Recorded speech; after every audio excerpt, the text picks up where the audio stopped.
नमस्कार. आज आपल्याकडे काहीतरी खूपच विलक्षण सामग्री आहे. ही सामग्री म्हणजे एक मोठ्या कोड्यासारखी आहे. ती बायबलमधल्या 4 वेगवेगळ्या पण अत्यंत महत्त्वाच्या भागांना एकत्र आणते. एक म्हणजे 10 आज्ञा, मग येशूची अरण्यातील परीक्षा, प्रकटीकरणाचे पुस्तक आणि सुरुवातीची ती निषिद्ध फळाची कथा. आता वरवर पाहिलं तर या 4 गोष्टींमध्ये काहीच संबंध नाही असं वाटेल. पण आज आपलं मिशन आहे या सामग्रीच्या आधारावर यांच्यातला एक छुपा पॅटर्न शोधून काढणं, एक गुप्त संबंध. आपण हे पाहणार आहोत की पहिल्या 4 आज्ञा या कथांमध्ये कशा परत दिसतायत आणि त्याचे परिणाम काय होतात. चला तर मग हे कोळं सोडवायला सुरुवात करूया. हो, आणि यातली सगळ्यात आकर्षक गोष्ट ही आहे की ही सामग्री फक्त कथांची तुलना नाही करत. ती प्रत्येक आज्ञेच्या उल्लंघनामुळे होणारे आध्यात्मिक परिणाम काय आहेत यावरही बोट ठेवते. म्हणजे केवळ हे करू नका असं नाही, तर केल्यास काय गमवावे लागेल हे सुद्धा त्यात दडलेलं आहे. यामागे एक मोठा सुसंगत विचार दडलेला दिसतो. बरोबर. चला तर मग पहिल्या आज्ञेपासूनच सुरुवात करूया. माझ्याशिवाय अन्य देवता मानू नका ही अगदी मूलभूत आज्ञा आहे. सामग्रीनुसार याचा थेट संबंध येशूच्या पहिल्या परीक्षेशी आहे. जेव्हा सैतान त्याला म्हणतो, जर तू देवाचा पुत्र आहेस तर या दगडांना भाकरी बनवण्यास सांग. बरोबर. आणि इथे मोह खूप सूक्ष्म आहे. सैतान येशूला काही वाईट करायला सांगत नाहीये. तो फक्त त्याच्या भुकेचा, त्याच्या शारीरिक गरजेचा फायदा घेतोय. तो म्हणतोय, तुझी भूक ही देवाच्या योजनेपेक्षा किंवा त्याच्या शब्दापेक्षा जास्त महत्वाची आहे. आधी स्वतःला वाचव. म्हणजेच भौतिक गरजांना देव बनवण्याचा मोह. अच्छा. आणि हाच धागा आपल्याला प्रकटीकरणातही दिसतो, जिथे स्पष्टपणे सांगितलं आहे की फक्त देवाचीच उपासना करा, इतर कशाचीही नाही. आणि निषिद्ध फळाच्या कथेत हे कसं दिसतं? तिथंही तेच आहे.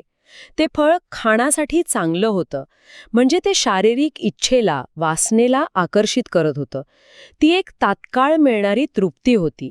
देवाने दिलेल्या आज्ञेपेक्षा डोळ्यांना दिसणारी, जिभेला हवी असणारी गोष्ट जास्त महत्वाची वाटली.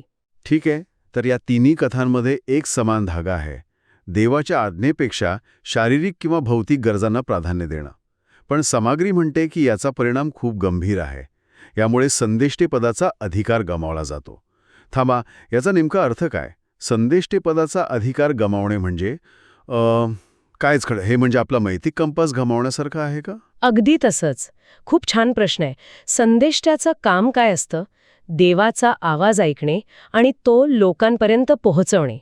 त्याला योग्य अयोग्य काय आहे हे कळतं. हो. पण जेव्हा तुम्ही तुमच्या भौतिक गरजांनाच तुमचा देव बनवता, तेव्हा तुमचा देवाशी असलेला संवादाचा मार्ग, ती फ्रिक्वेन्सी जॅम होते. अच्छा. तुम्हाला देवाचा आवाज ऐकूच येत नाही.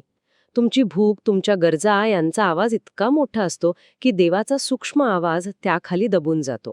त्यामुळे कोणाची उपासना करावी, योग्य मार्ग कोणता हे समजण्याची क्षमताच नाहीशी होते. म्हणजे एक प्रकारची आध्यात्मिक दिशाहीनता. अगदी. वा. म्हणजे उपासनेचा केंद्रबिंदू बदलला की देवाकडून येणारा तो सिग्नलच बंद होतो. हे खूपच खोलवर जाणारं विश्लेषण आहे. आता दुसऱ्या आज्ञेकडे वळूया. पहिली आज्ञा होती की कोणाची उपासना करायची. दुसरी आज्ञा कशी उपासना करायची याबद्दल आहे असं वाटतं. तू स्वतःसाठी कोरीव मूर्ती बनवू नकोस आणि त्यांची पूजा करू नकोस. बरोबर. आणि याचा संबंध येशूच्या दुसऱ्या परीक्षेशी आहे. ही परीक्षा पहिल्या परीक्षेपेक्षा जास्त मोठी आहे. सैतान येशूला उंच पर्वतावर नेतो, जगातील सर्व राज्य आणि त्यांचे वैभव दाखवतो आणि म्हणतो, जर तू मला नमन करशील तर हे सर्व तुझे होईल. इथे दगडाची भाकर बनवण्यापेक्षा खूप मोठा आमिष आहे. सत्ता, वैभव, अधिकार. म्हणजे देवाची जागा आता सत्ता आणि संपत्ती घेत आहे. ही एक प्रकारची मूर्तीपूजाच झाली. नक्कीच. आणि प्रकटीकरणात तर श्वापदाच्या प्रतिमेची उपासना करण्याबद्दल स्पष्ट इशारा दिला आहे. जे देवाची उपासना करत नाहीत ते या जगाच्या व्यवस्थेची, सत्तेची, म्हणजेच त्या श्वापदाच्या प्रतिमेची उपासना करतात. आणि निषिद्ध फळाचं काय? निषिद्ध फळाच्या बाबतीतही ते फळ फक्त खाण्यासाठी चांगलं नव्हतं, तर ते डोळ्यांना सुंदर होतं. जे दिसतंय, जे आकर्षक आहे, जे वैभवी आहे, त्यामागे धावण्याची वृत्ती, त्यालाच डोळ्यांची लालसा म्हटलं आहे. ठीक आहे, हे कनेक्शन तर स्पष्ट दिसतंय, पण याचा परिणाम मला जरा अनपेक्षित वाटला. सामग्री म्हणते की या आज्ञेच्या उल्लंघनाने राजकीय अधिकाराची हानी होते. मूर्तीपूजा आणि राजकीय अधिकाराची हानी हा संबंध कसा काय जोडला जातोय हे जरा विचित्र वाटतंय. वरवर पाहता तसं वाटू शकतं, पण याचा तर्क खूप सरळ आहे. म्हणजे बघा, जेव्हा एखादी व्यक्ती किंवा समाज देवाऐवजी सत्ता, पैसा किंवा वैभवाची उपासना करू लागतो, तेव्हा तो त्या गोष्टींचा गुलाम बनतो. गुलाम बनतो.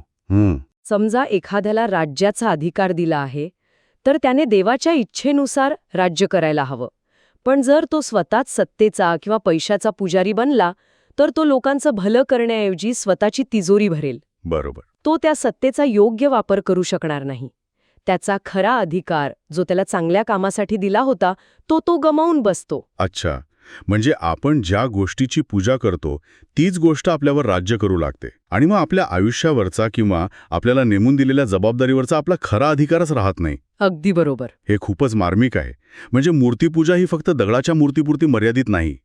करिअर, पैसा, प्रसिद्धी यापैकी कशालाही देव बनवलं तर आपण त्याची गुलाम होतो आणि स्वतःवरचं नियंत्रण गमावून बसतो. अगदी तसंच सैतानाने येशूला जे देव केलं तेच याचं उत्तम उदाहरण आहे.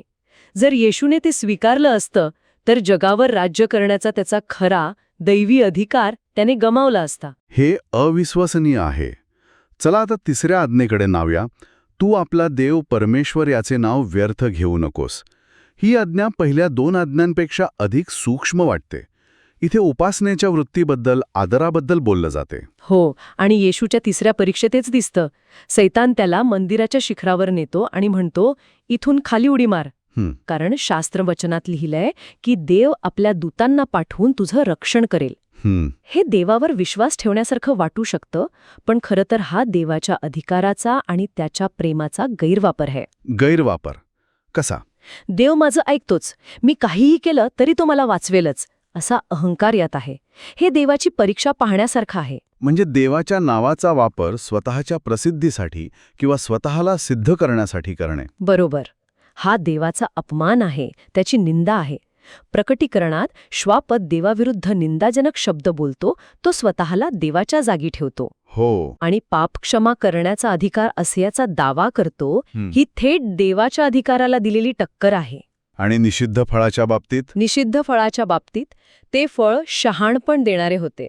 सैतानाने काय सांगितलं? तुम्ही हे खाल्ल्यावर देवासारखे व्हाल, तुम्हाला बरं वाईट कळेल. म्हणजे इथेही तेच आहे.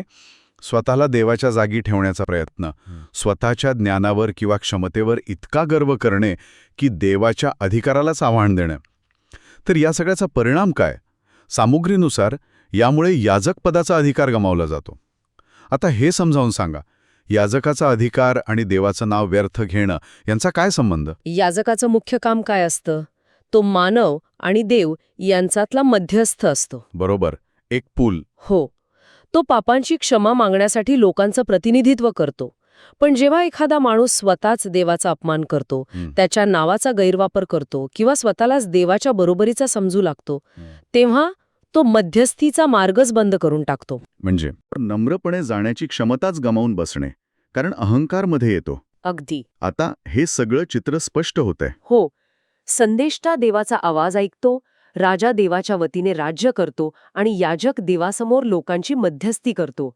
या तिन्ही भूमिका देवाशी असलेल्या नात्यावर अवलंबून आहेत. आणि आता शेवटची 4थी आज्ञा, शब्बात दिवस पवित्र पाळ. ही आज्ञा जरा वेगळी वाटते. ही विश्रांतीबद्दल आहे, पण सामग्री म्हणते की जोपर्यंत सैतानाला अथांग डोहात बंद केले जात नाही तोपर्यंत खरी विश्रांती शक्य नाही. हे खूप मोठं विधान आहे. याचा अर्थ काय? कारण शब्बात म्हणजे फक्त रविवारी कामातून सुट्टी घेणे नव्हे. बायबलनुसार शब्बात ही एक दैवी सुव्यवस्थानी शांतीची स्थिती आहे. अच्छा. देवाने 6 दिवसात सृष्टी निर्माण केली आणि 7व्या दिवशी विश्रांती घेतली, कारण सगळं काही व्यवस्थित, सुसंगत आणि चांगलं होतं. पापामुळे ही सुव्यवस्था बिघडली. जगात अशांती, दुःख आणि गोंधळ आला. त्यामुळे जोपर्यंत या गोंधळाचं मूळ म्हणजे सैतान कार्यरत आहे, तोपर्यंत खरी, संपूर्ण विश्रांती शक्य नाही. अच्छा, म्हणजे शब्बात ही एक अंतिम शांतीची अवस्था आहे. आणि सामग्री याला प्रकटीकरणातील घटनांशी कशी जोडते? प्रकटीकरणात श्वापदाची खूण किंवा 666 या कल्पनेचा उल्लेख आहे. ही खूण स्वीकारणारे ते आहेत ज्यांना कधीच विश्रांती मिळत नाही, असं म्हटलंय. का? कारण ते देवाच्या व्यवस्थेऐवजी सैतानाच्या गोंधळाच्या व्यवस्थेचा भाग बनतात. सामग्रीत असंही म्हटलंय की श्वापद नियम आणि वेळ बदलण्याचा प्रयत्न करतो, जे थेट देवाच्या सुव्यवस्थेवर हल्ला आहे. पण बॅबिलॉनचा म्हणजे या गोंधळाच्या व्यवस्थेचा नाश हे सूचित करतो की देवाची विश्रांतीची योजना शेवटी पूर्ण होणारच आहे. आणि निषिद्ध फळाच्या कथेत याचा काय संदर्भ आहे? तिथे खूप महत्वाची गोष्ट आहे. मानवाने पाप केल्यानंतर देवाने त्याला एदेन बागेतून बाहेर काढले, कारण तिथे जीवनवृक्ष होता. भीती ही होती की पाप केलेल्या मानवाने त्या जीवनवृक्षाचे फळ खाऊन अनंत काळ जगू नये. थांबा, हे तर उलट वाटतंय. अनंत काळ जगणं तर चांगलं असायला हवं. नाही, पापाच्या स्थितीत अनंत काळ जगणं हा आशीर्वाद नाही, तर भयंकर शाप ठरेल. विचार करा, जर या जगात दुःख, आजारपण, द्वेष, अन्याय हे सगळं कधीच न संपता अनंत काळ चालत राहिलं तर अरे देवा, तिथे कधीच विश्रांती, कधी शांती मिळणार नाही. ती एक न संपणारी अशांत अवस्था असेल. त्यामुळे खरी विश्रांती येण्यासाठी पापाचा अंत होणं गरजेचं आहे. या आज्ञेला आव्हान देणं म्हणजे सृष्टीच्या मूळ हेतूलाच आव्हान देण्यासारखी आहे. आजची चर्चा खरोखरच अविश्वसनीय होती. हे कोडं आपण सोडवलं असं म्हणायला हरकत नाही. या सामग्रीने दाखवून दिले आहे की या 4 आज्ञा केवळ काही नियमांची यादी नाहीयेत. नाही, अजिबात नाही. त्या देव आणि मानव यांच्यातील नात्याची मूलभूत तत्वे आहेत. आणि या तत्वांचं उल्लंघन कसं बायबलमधील महत्त्वाच्या कथांमध्ये पुन्हा पुन्हा दिसून येतं आणि त्याचे परिणाम कसे ठरलेले आहेत हे पाहणं आश्चर्यकारक आहे. हो, हे दर्शवते की एकाच विषयाचे धागे वेगवेगळ्या कथांमधून किती सुंदर रीतीने विणले गेले आहेत आणि त्यामुळे एक सुसंगत आणि सखोल संदेश मिळतो. उपासनेचा विषय म्हणजे पहिली आज्ञा, अधिकाराचा स्रोत म्हणजे दुसरी आज्ञा, देवाची ओळख आणि त्याचा आदर ही तिसरी आज्ञा, आणि देवाची अंतिम योजना म्हणजेच विश्रांती ही चौथी आज्ञा. हे 4 स्तंभ या कथांमधून अगदी स्पष्ट होतात. आपण पहिल्या 4 आज्ञांबद्दल बोललो, ज्या देव आणि मानव यांच्यातील थेट संबंधांबद्दल आहेत. या चर्चेतून एक विचार मनात येतोय.